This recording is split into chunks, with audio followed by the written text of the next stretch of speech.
At this point, relaunches are part of the geek game. What was once novel is now expected, but that doesn't mean all relaunches are created equal. You can probably name about 17,000 that didn't work, but here are 8 we think did. Carol Danvers, aka Captain Marvel, is one of Marvel's most popular and powerful female heroes. Basically the Marvel equivalent of DC's Wonder Woman at this point.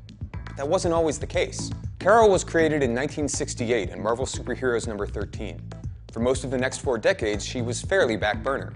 She got her own book, Miss Marvel, joined the Avengers, and for a while ran around space with fire for hair and called herself Binary. But Carol was mostly known for being the lady whose powers Rogue absorbed. Not much to put on a marquee. Enter Kelly Sue DeConnick. She takes Carol and totally transforms her in a series DeConnick famously described as Carol Danvers as Chuck Yeager, which pretty much sums it up. New costume and new moniker, Captain Marvel, thank you, aside, the reimagining of Carol Danvers was a game changer. With renewed agency and purpose, Carol became an A-list hero whose profile entered into epic, almost mythic territory. And if you don't believe us, let's just acknowledge she's getting her own movie starring Oscar winner Brie Larson, the first female-led Marvel film. Pretty impressive given that 10 years ago most people didn't know who she was. Spider-Man is one of the biggest comic book heroes in history, so it's no surprise rights holder Sony wants to keep that franchise moving. After Sam Raimi's trilogy ended in 2007, the series was rebooted with Andrew Garfield in 2012. Sure, there were good moments and Emma Stone made a really great Gwen Stacy, but overall the movie and its sequels were sort of Instead of trying to remount another reboot on its own, Sony decided to finally team up with Marvel Studios and bring Spidey into the world of the Avengers, which is the movie industry equivalent of printing money. Tom Holland was cast as the 3rd version of Peter Parker in less than a decade and made his debut in Captain America: Civil War. A reboot was a tough sell, but fans and critics alike almost universally praised his performance and his take on the character. Hey, everyone. Yeah, we don't really need to start a conversation. Oh, Captain, big fan. Holland brought an innocence to the role, wrapped up in a nerdy performance that evokes early Peter Parker from the comics. Also, they moved him back to Queens, correcting Amazing Spider-Man's biggest mistake. Okay, yes, we're SYFY WIRE and Battlestar Galactica aired on Sci-Fi, but you've got to admit that any discussion of quality reboots has to include BSG. The original series was a fun and fantastical attempt to capitalize on the success of Star Wars, even though it was actually first conceived a decade earlier. It lasted a few years, then became a footnote in history or a question on a trivia pub night. That is, until producer Ronald D. Moore got a hold of it in 2003. Moore's version of Battlestar Galactica imagined a ragtag version of humanity on the run for its very survival, dealing with infighting, distrust, religion, and an enemy capable of hiding among them. It was basically the Meryl Streep of TV shows in that all the critics loved it, and racked up Emmy wins, a Peabody Award, and a Television Critics Association's Program of the Year Award along the way.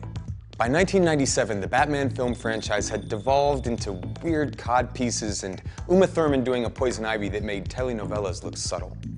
It lay dormant for nearly a decade until Christopher Nolan was hired to put a new spin on the Caped Crusader with Batman Begins. We're gonna guess we don't have to get too much into why Nolan's trilogy worked. In fact, if you hate it, please tell us why in the comments. But his grounded vision for Batman helped define the character for a generation. Most geeks know that 1975's giant-size X-Men #1 revamped the team and brought icons like Wolverine, Storm, Nightcrawler, and Thunderbird into the fold.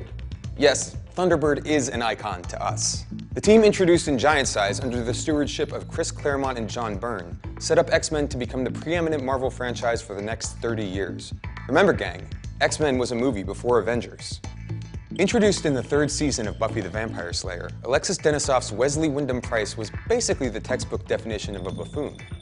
Joss Whedon famously offered him a chance to prove useful in the big Season 3 fight against the Mayor, but Denisoff declined, and Wesley was hilariously knocked out almost immediately once the fight began.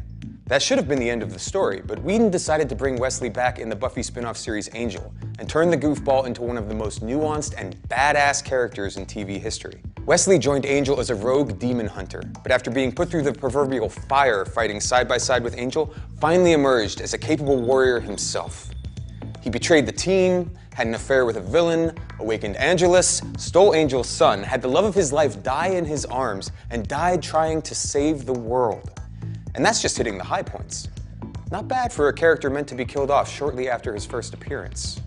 In 1985, DC Comics thought their comics universe, which consisted of multiple Earths, with multiple versions of characters like Superman and Wonder Woman, was too confusing. So they destroyed all the universes, restarted time, and started fresh. Like you do. Comics, DC in particular, frequently reboot and have universe-altering events, but Crisis was the first, and we're going to argue, the best. It was huge. Nothing on this scale had ever been done before. Supergirl and The Flash were offed, along with dozens of others, and this was back in the day when people stayed dead. And they did stay dead. Well, only for about 30 years, but still. No relaunch list is complete without a shout out to William Riker's luscious beard from Star Trek The Next Generation. Riker was clean-shaven in Season 1, but grew a beard before Season 2 for a different role, and Gene Roddenberry asked him to keep it for Riker. Not coincidentally, the appearance of Riker's beard coincided with the creative turnaround between seasons that made Next Generation one of the most beloved sci-fi series of all time. We're not saying it was all the beard, but come on, it was the beard. So what are your favorite relaunches? We know there's at least one of you out there sad that we left off the 2007 Bionic Woman. Let us know in the comments.